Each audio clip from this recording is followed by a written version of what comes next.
I thought I'd continue my seminar archaeology by resurrecting another seminar that was originally given in May 2010 at Edinburgh, but it's based on work that was done way earlier, around about 1985 or 1986, and it was entitled Why Your Mass Isn't Gauge Dependent, and it was a discussion of a set of identities in quantum field theory that reassured you that physical quantities didn't depend on gauge-fixing parameters that you'd introduced in order to carry out the quantum field theory calculations.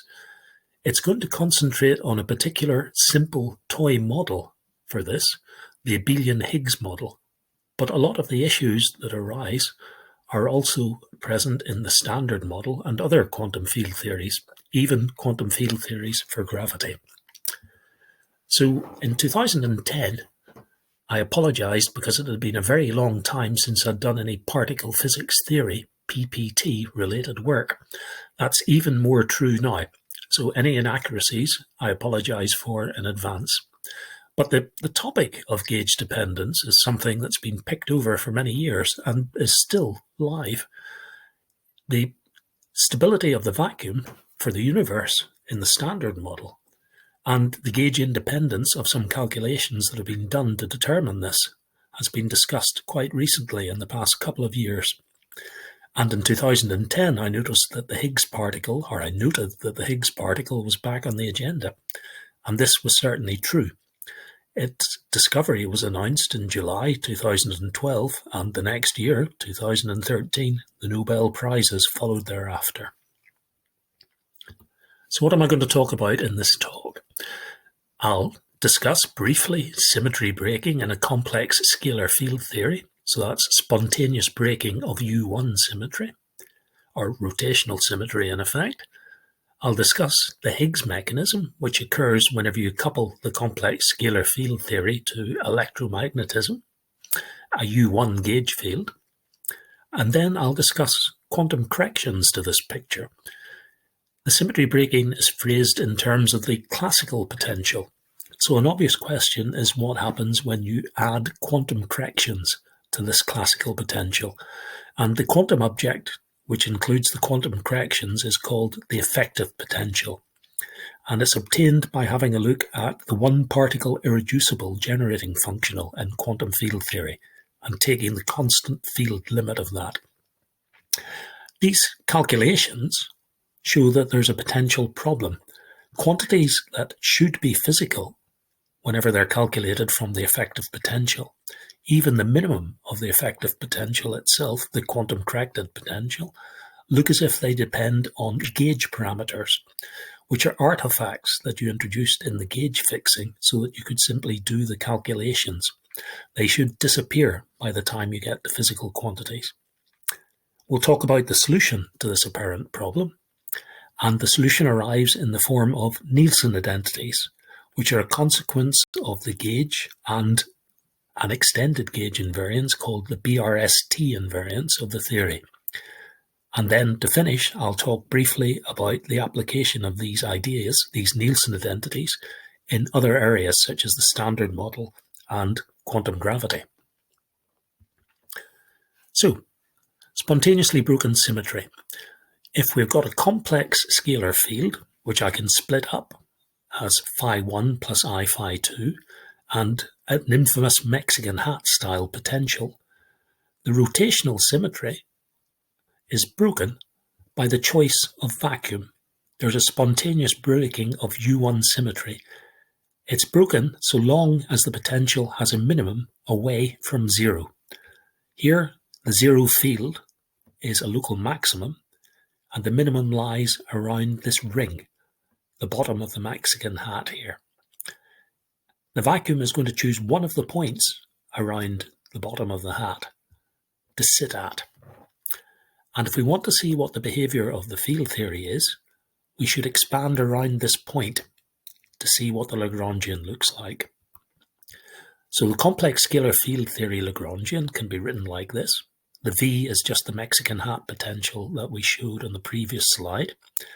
And the minimum for this Mexican hat potential lies at 6 mu squared over lambda to the 1/2, a radius of 6 mu squared over lambda to the 1/2, and some given angle. So I can expand the field phi around about this point. So the phi1 will represent radial excitations, and the phi2 will represent excitations around the rim of the hat. And when we substitute these, or this expression, into the Lagrangian, we find that it becomes, up to additional terms that don't matter for having a look at the quadratic bits, a massive field, phi1, and a massless field. And this massless field is a Goldstone boson that appears as a consequence of the spontaneous symmetry breaking. So if I break this symmetry, this U1 symmetry in the model, I pick up a massless scalar field as a consequence. Things change whenever I couple the complex scalar field to electrodynamics, represented by F nu nu, F nu nu here, this extra term in the Lagrangian. And the coupling also includes moving to a covariant derivative rather than just the ordinary derivative acting on phi. This is a minimally coupled complex scalar field with U1 electrodynamics. The V has got the same form as the potential we were just discussing for the scalar field itself. So we carry out the same calculation as we did for the complex scalar field. We pick a phi 0 sitting somewhere in the rim of the potential, and we expand around about that. So again, we get the massive scalar field component.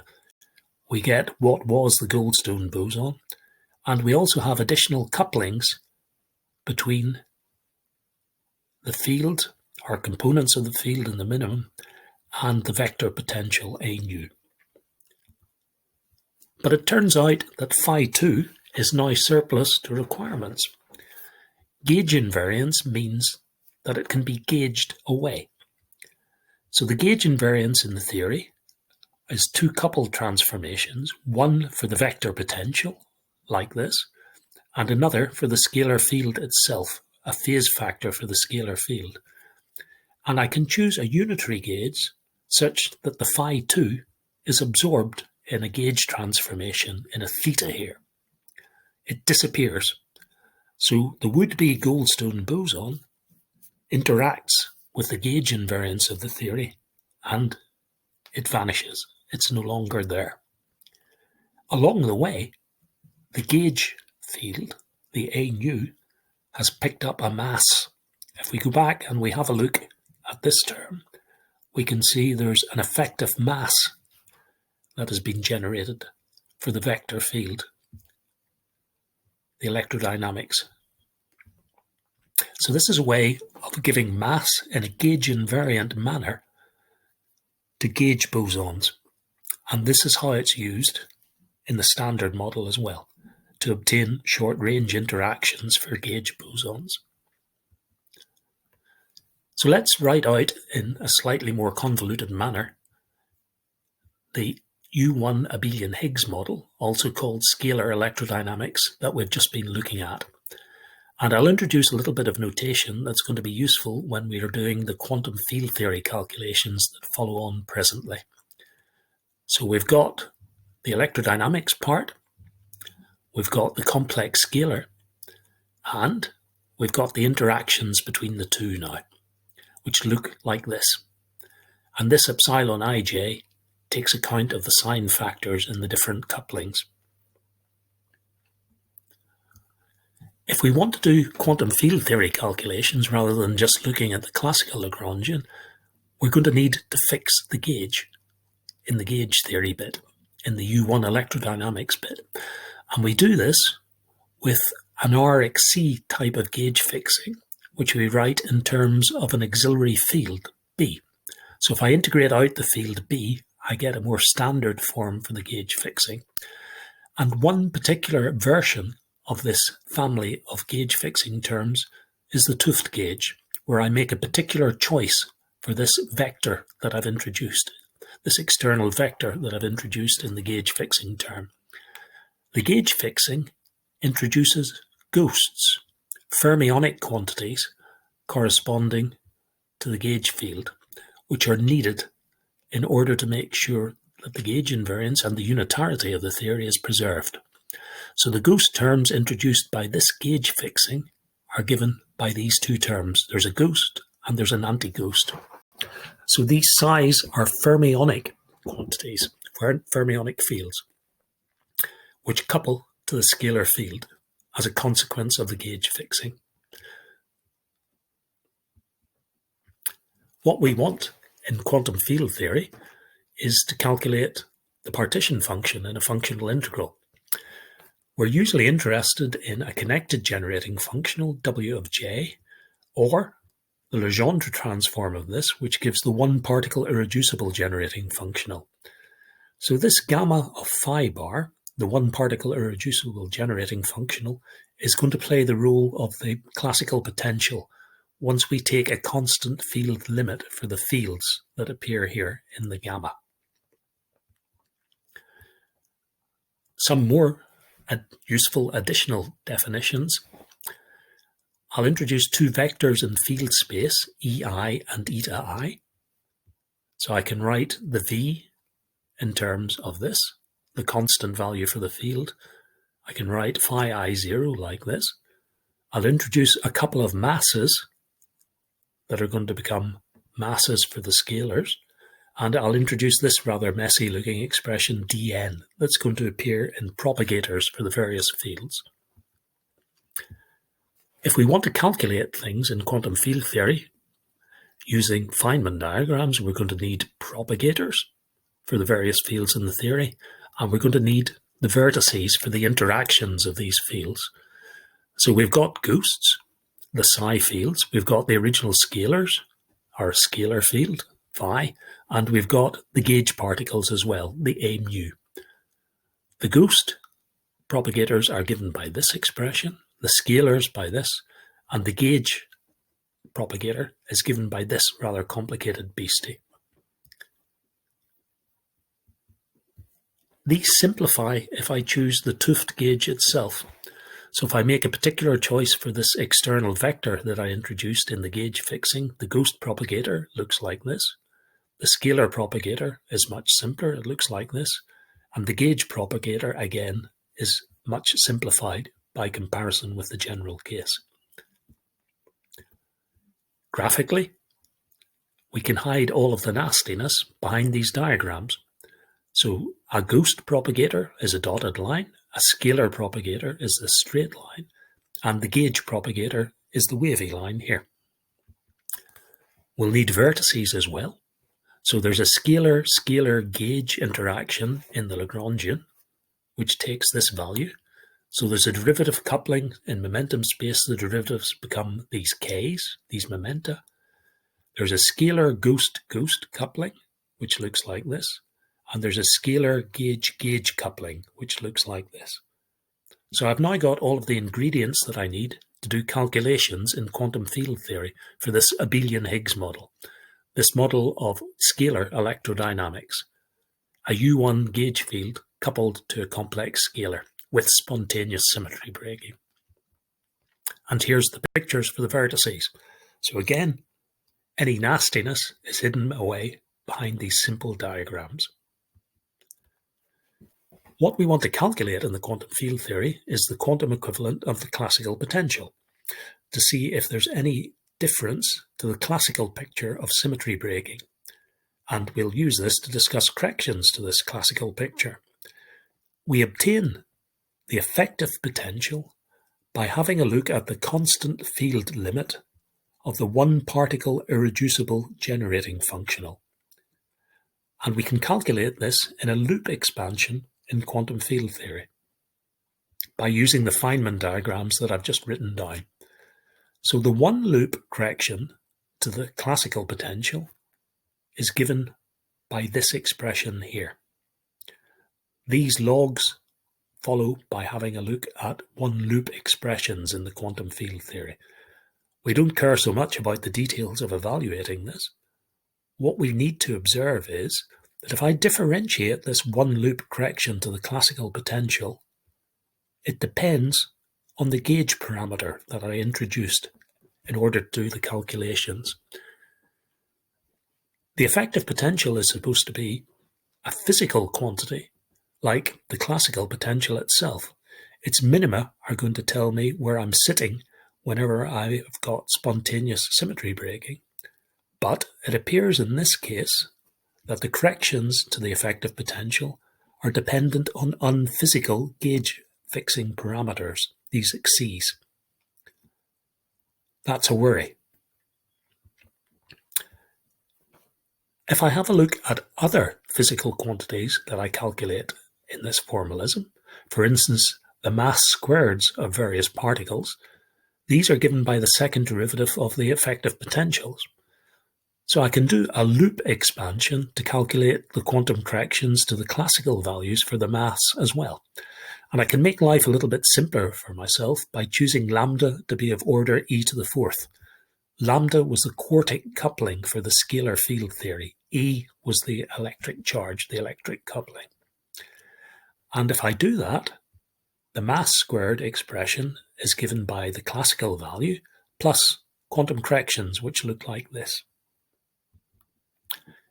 So I can't avoid calculating diagrams that look like this. So we're looking at mass squareds. That's why there's two legs sticking out on this. There'll be a loop of gauge particles. There could be a loop of ghosts, or there could be a mixed loop like this. I don't have to calculate expressions like this because these are now of higher order. But I do have to calculate the first three here. And what I find when I differentiate my expressions for the mass squared with respect to the unphysical gauge fixing parameter is that I still get something that depends on the gauge fixing parameter Xc.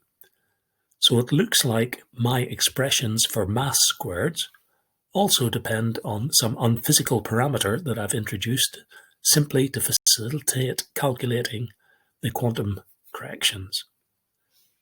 So there's something a little bit fishy going on here.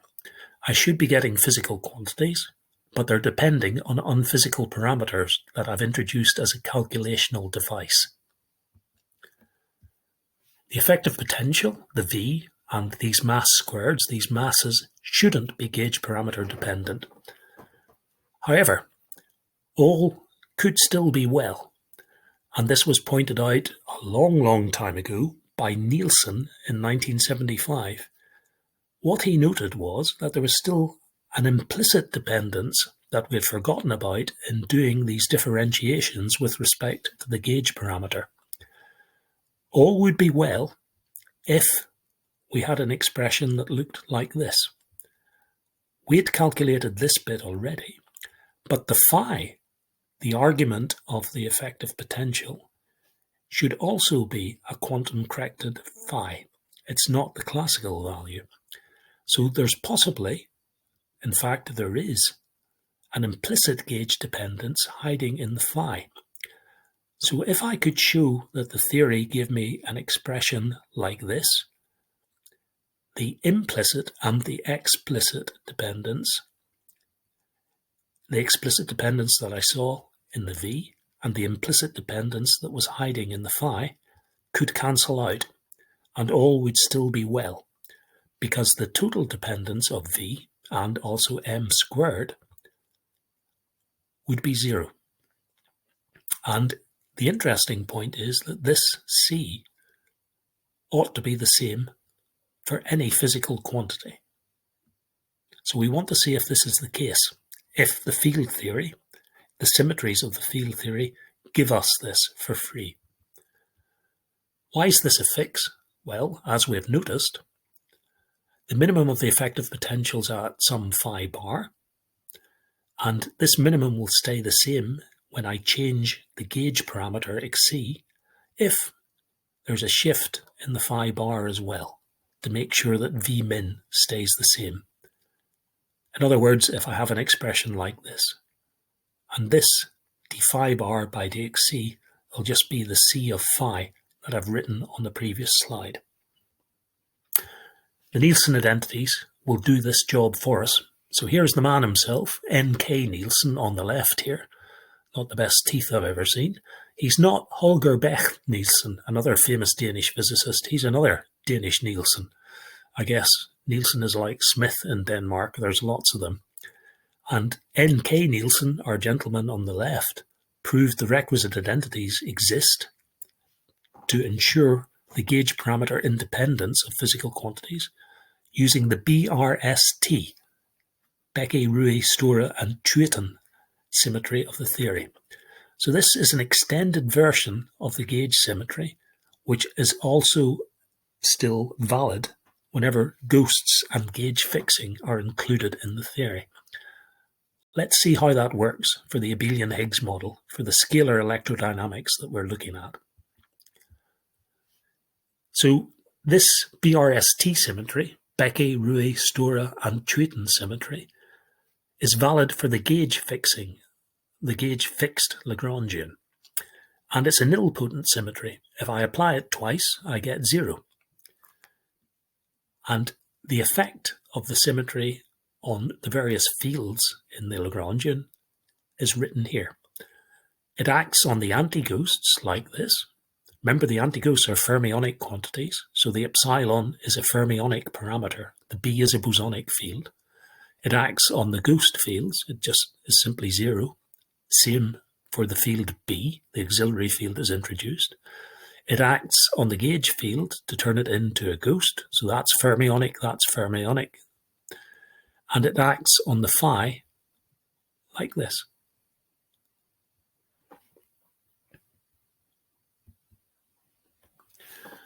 So the BRST identities are encapsulated in this expression for the one-particle irreducible generating functional. And the rho, the k, and the sigma are sources for the variations in A, phi, and psi. So we're close here, but we're not quite there because there isn't anything that looks like dV by dxc. There's no variation in a gauge parameter. But there's a trick that we can use to add a term like that to this S of gamma. That's a consequence of the BRST symmetry of the theory. And the trick is to introduce a variation that acts on the gauge parameter itself. And if I want to balance out this variation in the gauge parameter, I also have to introduce extra terms into the Lagrangian as well. And the BRST identity as a consequence of this now reads S of gamma plus chi d gamma by dx psi. We're nearly there. We've almost got something that looks like one of the Nielsen identities. If we differentiate this expression here with respect to chi, and then substitute for the auxiliary field B, and set everything but the phi to 0, we're looking at an effective potential only for the phi field, we get this expression. And taking a constant field limit for the gamma, taking the phi's to be constant, turns this into this. This expression vanishes. It turns out that v dot phi is 0, vi phi I, so this goes. And we're simply left with this. The d gamma, delta gamma by delta phi becomes dv by d phi. And this is a field theoretic expression which we can calculate. We've got an explicit expression for c of phi and xc. So we've seen that this is true. And it'll also be true for other physical quantities with the same c of phi and xc. We can go away, we can calculate this for the m squared as well as the v, and we'll get the same c of phi and xc. It can be calculated explicitly. It applies in non-Abelian theories as well, and also in gravity. And I should say, if I go and do these calculations in a loop expansion and match up all of the terms, it does indeed add up to 0. So I can verify that these Nielsen identities are correct in the Abelian Higgs model. They're true in other theories as well. There are similar Nielsen identities guaranteeing gauge independence. So suppose you're made of scalar bosonic matter and you're happy to be described by one-loop quantum gravity. So you've still got a quantum field theory in that case. Higher loops, of course, bring in extra divergences in gravity, but we'll forget about that. Then in that case, there's a Nielsen identity for your mass squared. So this is your gravitational mass that we're talking about now for the scalar field. If I change the gauge fixing parameter in the gravity theory, this can be taken as corresponding to a scaling of the metric, e to nu, the Minkowski metric. So there's gauge parameter independence in this case as well. Physical quantities do not depend on the gauge fixing parameters as a consequence of the BRST symmetry of the theory. It's true in higher derivative gravity too. There was a tour de force calculation by Kelly Stella in 1977 where he considered a gravitational theory that contained not just the Einstein-Hilbert term, but higher derivative terms as well. So we've got a cosmological constant, very a la mode at the minute, r squared, and this term. The spin 2 propagator in this theory contains a ghost. There's something appearing with the wrong sign here. So the theory is renormalizable. This is why it was formulated in the first place, but unfortunately it's non-unitary. And there were some suggestions that the non-unitarity was in some sense illusory. If you couple the gravitational theory to a large number n of matter fields and take the n to infinity limit, you can do a resummation, and this moves the propagator poles to the complex plane. And the suggestion was that tinkering around with gauge parameters could send these things off to infinity where they did no harm. But the Nielsen identities show that the gauge parameters don't affect the physical values of masses squared. So once you've got unphysical poles, you're stuck with them. There isn't any chicanery with gauge parameters that'll get them to go away and stop causing you problems. So to summarize all of this, at first sight, it looks like physical quantities depend on gauge parameters whenever you carry out a loop expansion in quantum field theory. This is true for the effective potential, the quantum version of the classical potential, and for other quantities like the mass squared. They don't really. You're saved by identities that look like this, which can be derived by looking at the extended BRST invariance of the theory. And some references to finish with. The original and best, Nielsen, and there's a very similar and I've always found completely incomprehensible paper by a couple of Japanese authors covering much the same ground. And then Aitchison and Fraser investigated the Nielsen identities in detail for various gauge fixing terms. I did some calculations myself, and there's been more stuff in the years that followed. The references are now a bit out of date. There's much more recent stuff having a look at the stability of the Higgs potential in the universe and the gauge independence of calculations done for that. That's us, folks.